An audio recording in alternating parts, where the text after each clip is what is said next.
past the age of 10, it was hard growing up for me because I didn't really feel like I could be myself, and that sucked. um, I love to be like super creative. I used to love drawing growing up. Still do. I don't draw as much as I'd like to now. Um, but I used to draw. I used to dance all the time. I used to make comics with my friends. I was super social. I'd make videos.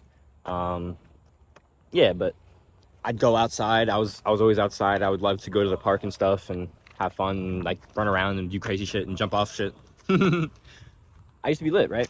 And at 10, like I just felt like I couldn't be me anymore. I felt like the world had denied me, you know? And I moved out of my heart and I moved into my head. And for a long time, I was stuck in here. I was stuck in here and I was trapped in here. And I wasn't living out of my heart. I was living out of this. I was living out of my mind. I was living out of ego. And that kept me trapped for a long time. Because in ego consciousness, you can only feel lack. You can only feel like you're out of control. You can only feel attached. An attachment, feeling lack, feeling like you don't have control, these things lead to fear. These things lead to sadness. These things lead to anger. And I had a lot of that. I think we all have a lot of that. Or we did if we're, evolved. But still, it takes time. It's hard. And I didn't really start understanding why I felt so bad about life, why I just didn't like the way I was living until I read a book, or I was listening to it rather, but a book called The Artist's Way. And it's I believe the subtitle is A Spiritual Guide to Higher Creativity, something like that, right? And so it resonated with me because I've always been spiritual. And although I denied that for a long time, which is interesting, those 9 years from 10 to 19 are really a lot of things sync up. Not creating, not being myself, not spiritual, not close to God. I wonder why I was so depressed. It's like you start adding up all the evidence, and it's like, oh yeah, this actually just makes a lot of sense. So much negative self-talk, so much negative reinforcement, right? So much ego consciousness.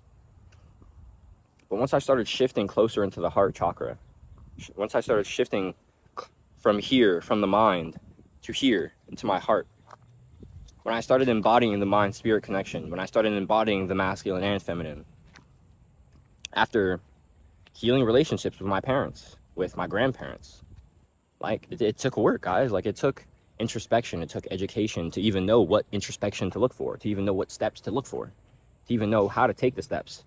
Even if I did know how to take them. Sometimes I didn't know how to take them.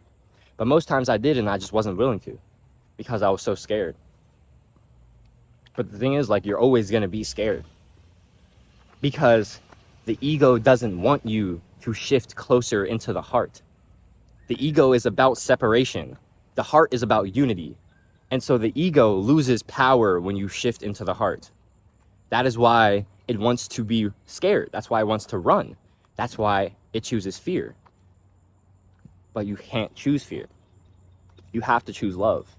You have to choose love instead of fear. You have to choose the heart. You have to choose unity. And you have to choose yourself. Like, your authenticity is everything. It's everything. And like, for a long time, I didn't know my authenticity. I didn't embrace my authenticity. I've recently been learning about my life path. So I'm a master number 11, which is pretty cool. And I'm not going to talk too much about that. But I also learned about something called my karmic number. And I have a karmic number of 7. And that basically means that in this life, I was meant to learn to embrace my gifts, to not deny myself.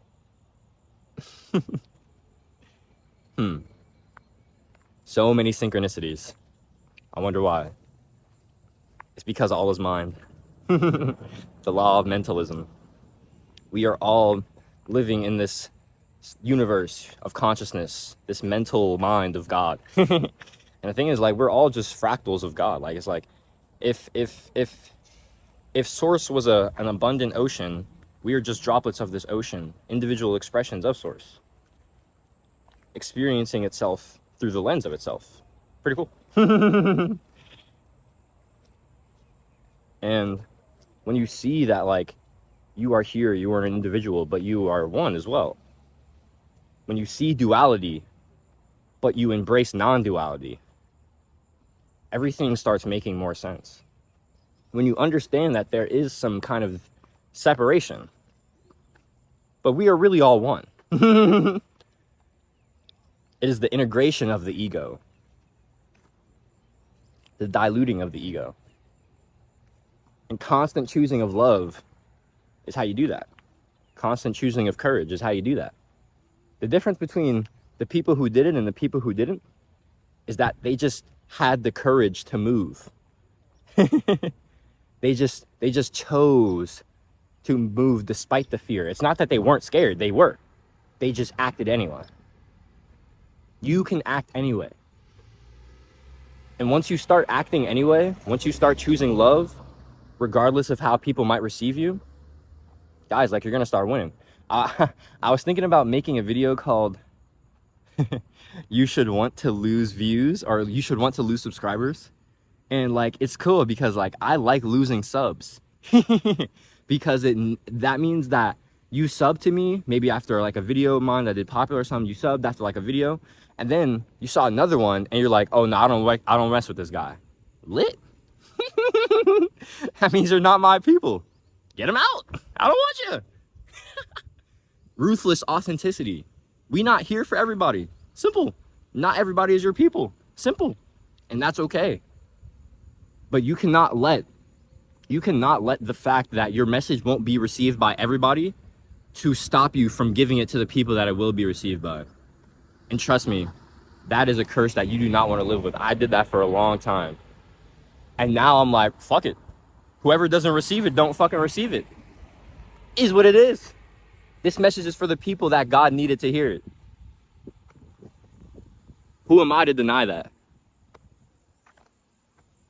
My name is Jaden. I'm here building a community of spiritual creators, artists, entrepreneurs, people who want to spread love, spread education, spread fulfillment, and reach financial independence doing what we love every day. That's something we'll be a part of. I appreciate if you drop a sub, drop a like.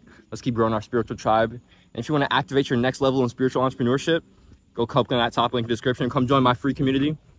Me and my business partner, Aaron, we're in there dropping game in there. We're doing Sunday Q&As, like, you know, maybe like once or twice a month in there. But you can come DM us. I do like personal looms for there. If you want to come drop a post in there, ask me a question, I'll like record you a personal video in there. I'm in there dropping game. I just love giving the value. That's what I'm here to do, gang. So you want to tap in there? Tap in there. That's the free community, top link in the description, all right? If you're a spiritual entrepreneur who wants to make $1,000 online through YouTube as a coach, I want to help you do that in 30 days. If you're a spiritual entrepreneur or entrepreneur who wants to finally take action and make money as a coach, $1,000, 30 days, or I'll work with you for free until you do. That's the second link in the description. Come book a sales call with me, all right? Do it today. Be better for it tomorrow. I'll catch you on the next video. Does out.